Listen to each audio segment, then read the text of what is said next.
Hi Team TCSD, Superintendent Rogers here for another edition of Super's Soup. I'm here with State Superintendent of Public Instruction, Dr. Sydney Dickson. And Sydney, welcome. We're going to have a little fireside chat and visit with her a little bit about what's going on in education, where we're at now, where we're headed, things that are on your mind right now as State Superintendent. So we're just going to have a casual fireside chat. And Sid, again, thank you. Well, thank you. Thanks, Dr. Rogers. And I want to give a shout out to your amazing teachers and principals and support staff. You know, they really are my heroes. They're doing work that is unprecedented and unpredictable. What's on your heart and mind right now? Well, I'm in year 40 as an educator. Hard to believe, and I've been doing a lot of reflecting on how far we've come and the amazing strides that we've made to make sure that we're really taking care of every student in our system. I personally feel like I'm really stretching and growing, but also trying to reimagine as we emerge out of this what our system can look like. I guess what I'm really mindful of is, first of all, the uncertainty that our families, our students, our teachers, our staff, our principals feel. And I want to start first with our principals in that spectrum. They've been asked to really try to mitigate a lot of different perspectives and variables. Our teachers are coming to school, and think about the energy we have this time of year, always. And we couple that now this year with a little bit of maybe fear and uncertainty. And so as we think about procedures and routines, those change. The way that we structure our classrooms change. Adding a virtual component to it changes the nature of our schools. So it's a time for all of us to be in this space of growth and opportunity and challenge, and we need each other. Because there's a lot more going on than just reopening plans and safety. We want to make sure, you know, that all of our staff and all of our students are safe, but we also need to make sure that we're really connecting with those kids. So, Dr. Rogers, our teachers and our students are coming back facing really three crises. Not just the crises of the pandemic and COVID-19, but there are three things. So let's first talk about the pandemic. It's really about the fear and the anxiety and the unknown, and I'm really confident that when students see their teachers, that a lot of that anxiety will be gone. When they understand how clean the school is, a lot of the safety procedures that are in place. So there are ways that we can really combat that element of that first crisis, but it's real. All of those risk management steps and plans that have taken place this summer. It just means that we also have to add health and safety conditions, not just as a topic that we talk about once in a while in our curriculum, but it becomes part of our daily routine. The second crisis, however, that we're facing is that of racial unrest. And we have to really address those issues that are in our schools, the way that students feel when they come into our school based on how they're treated because of the color of their skin or their cultural background or gender identity. So a lot of those elements have never helped kids feel safe in our schools in some instances. So we have that crisis of racial unrest, and we have to address the toxic stress that has caused. Not just the equity issues, but the access issues when we're talking about remote learning, that there are some kids that don't have the access to the internet. And, you know, I know in our district we've launched a one-to-one initiative that we think will help with that. It's more important that we've taken some lessons that we've learned through this so that we can do it better in the future with remote learning. So equity and access are really two huge issues. And that actually leads into our third crisis, which is this economic crisis. And that is the loss of jobs due to the economy, the loss of housing. So we have students who are economically more unstable than they've been before. More students are going to need services with food, with housing assist, all of those things. So think about the stress that our students are bringing into the classrooms from those three crises, not just the crises of the pandemic, but the crises of racial unrest and also the crisis of economic downturn and how that's impacted families. So really thinking about those three things and being ready to address those through the comfort that our educators give, our counselors, our psychologists, but our teachers every day are this sense of comfort. It's a place of safety and caring as our students walk into the classroom. So we have to be aware that our teachers are under stress, our staff's under stress, but our students have compounded toxic stress that they're walking into our schools with this year. We talked a lot about social emotional learning and, Maslow's before Bloom's. And we really were at a point where we were focusing on the science and the expertise of teaching and instruction and et cetera. And now we've been forced to, if you will, step back in that pyramid and make sure that basic safety and physiological needs and belonging and feeling like you're cared about, those relationships, those connections, that they are a solid foundation so that we can move to those higher order thinking skills and stuff like that. What do you see that we need to do better with that coming this year? Well, definitely that's something that we underestimated for a long time, and it really came out in spades this spring when we disconnected from our students in a physical sense. And while many of our teachers did an amazing job of bringing social emotional learning into that digital space, it's not really the same. It's the peer-to-peer relationships, the teacher-to-student relationships. And so being disconnected from our students for 5 months, realizing that the parents had to lean in and they were under stress. So there's a lot of social emotional learning that takes place. Education Elevated hasn't just been about academics, but in Tooele it's really been about social emotional learning. And I congratulate you on the focus that you've had on mental health.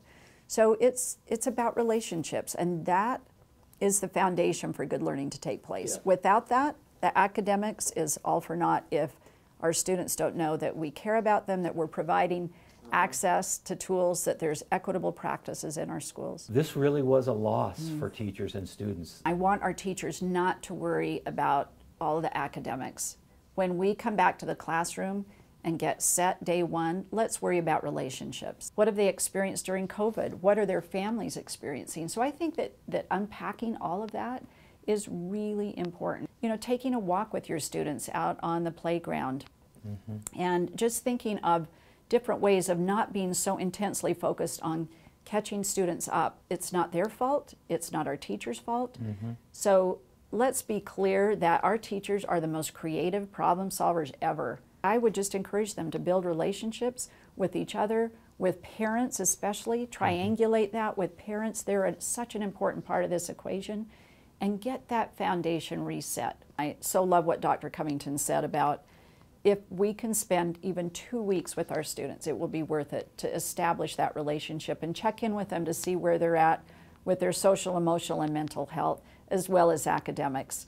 So I think it's just so important to think about as we enter, what is our purpose and focus? Let's talk about where we're headed. It's not just about that moment or that first week or two, but let's talk about Portrait of a Graduate. So thinking about where we're headed in the future, I'm very excited about the work on Portrait of a Graduate and trying to move away from seat time. We can learn in very different ways, but how do we move forward as a system? And it's much more than just knowing your content. So I love that our teachers have leaned in with us to develop Portrait of a Graduate. I think it's groundbreaking work, and developing this Utah map that's really about mastery, autonomy, and purpose. And think about how rich our system, our education system can be when we provide this ecosystem for students of being ready and prepared for anything as they leave our K-12 system. When I think about Profile of Graduate, and when I heard you speak about it, I was impressed not just with the outcome, the actual document of Profile of a Graduate, but the backstory, the why, and discussions about competency-based learning and about education reform, and how that plays into this new normal. I think it's interesting because you started this Profile of a Graduate process prior to the pandemic. Little did we know at that time that this was going to set the stage for us to have some good conversations about what it is that we need to do in the new normal, how we could transform education, what that learning and what the learner will look like. I actually really like the term reimagine. I think we've skirted around the edges a lot of in the name of reforming education, and it just seems like we recycle old stuff. So I want us to reimagine what it can look like. We've been very interested in competency-based learning anyway, and yet it means something very different for our schools. So it's different work for teachers, it's letting go of some things, it's revamping the way that we assess what students know and what we facilitate and allow them to do to show what they know.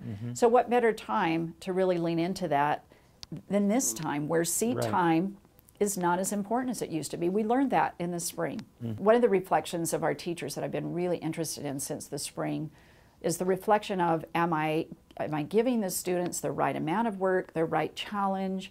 What have I been spending my time on as a teacher that matters? To me, the profile of a graduate, it really focuses on that individualized learning experience, similar to an IEP, but it's flexible.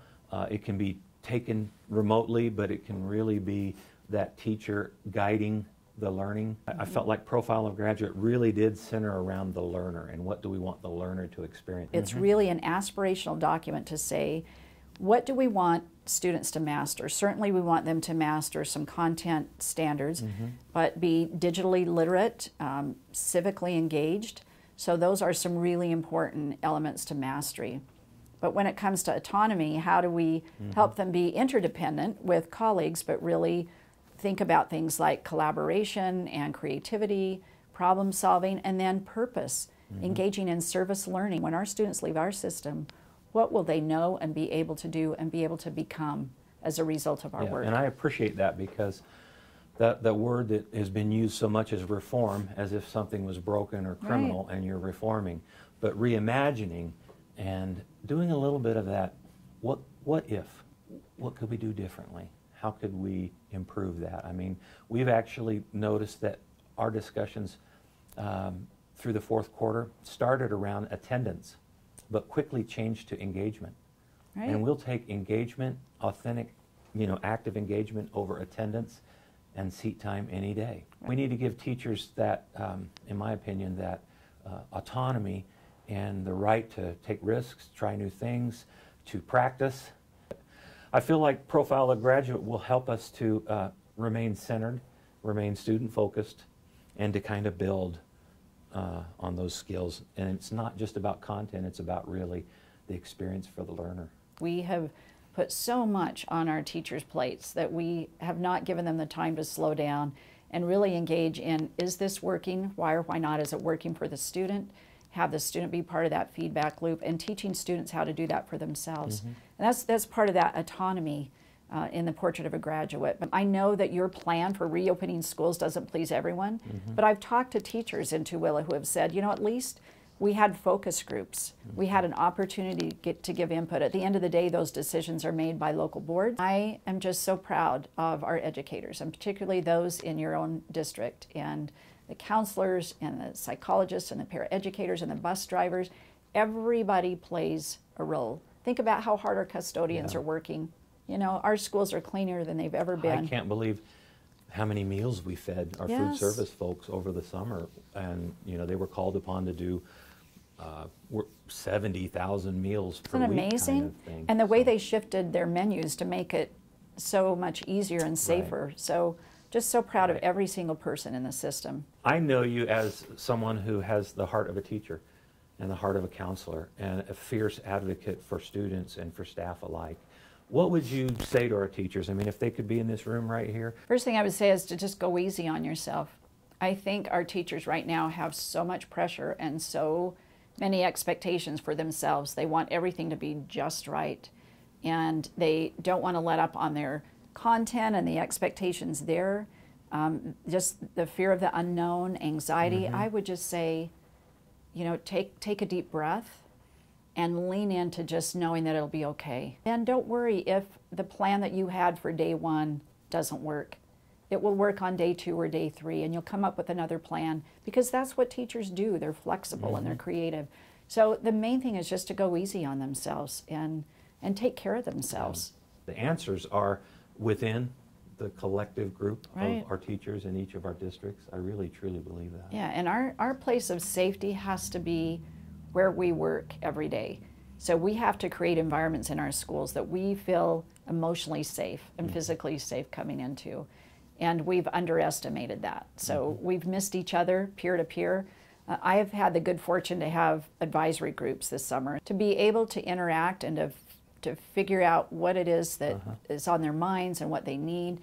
And time again, what I hear is we need each other. We're going to try and take burdens off of them. The things that they worry about that they don't need to worry about, that's our job as leaders, to try and take those things off their plates. What are some things that are up next for the state board? You know, I think that we really want to get back to really focusing on what matters most, and that's really about how do we support teachers in what they need, how do we support families.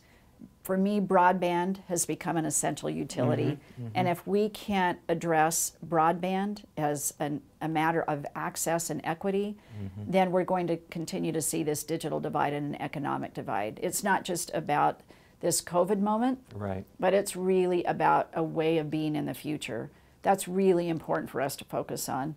I think as a system, we need to think about childcare as well. And what does that mean for families, so that in any given moment when we need a flexible system, that families have access to affordable and quality childcare, and that burden is not placed on the schools. My passion and work right now is to help us think as an entire state and a community how we support the ecosystem of education, so that what teachers can do is focus on teaching our students, and they don't have to spend so much energy worrying about all of these other outside issues that really make a difference in their classroom. We need to unburden those and support our teachers and our families. We appreciate your time. And yeah, well, thank you for having me. I love Tooele District so much. There's so many great things happening there, and I'm honored to have been a virtual part of it. So teachers, just a shout out to Superintendent Dickson being willing to visit with you, and wanted you to hear from her and feel of her positive leadership and her influence and her heart for kids and for our staff members.